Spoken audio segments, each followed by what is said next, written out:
กลับมาพบเกมกับแคสซิมูเลเตอร์กันนะคะตอนนี้เจ้าแมวน้อยกำลังพร้อมที่จะป่วนบ้านกันแล้วล่ะค่ะเอาล่ะ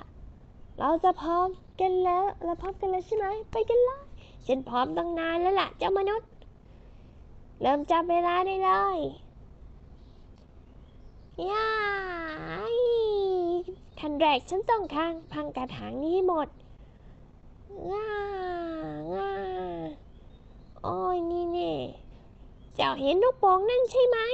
ข้าจะจัดการมันให้หมดฉันจะขวน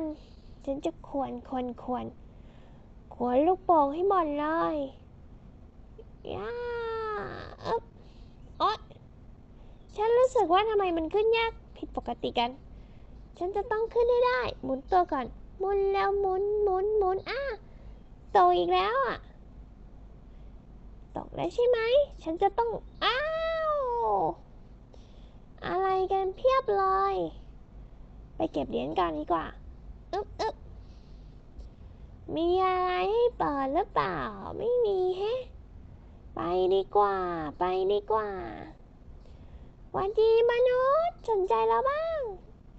ไม่สนใจเราเลยอ่ะเอาละมุ่งหน้าสู่อากาศยาน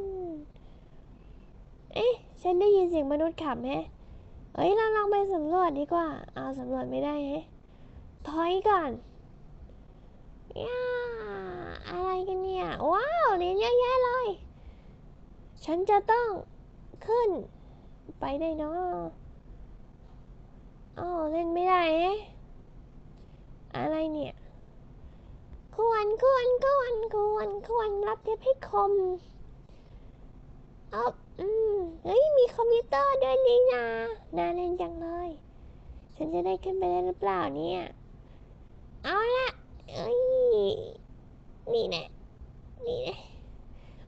ฉันจะกดคีย์บอร์ดอะแต่กดผิดแฮะเอาล่ะลองไปดูอย่างอื่นดีกว่าจะหมดเวลาแล้วหมดเวลาแล้วเอาละค่ะจบการบันทึกเพียงเท่านี้สวัสดีค่ะ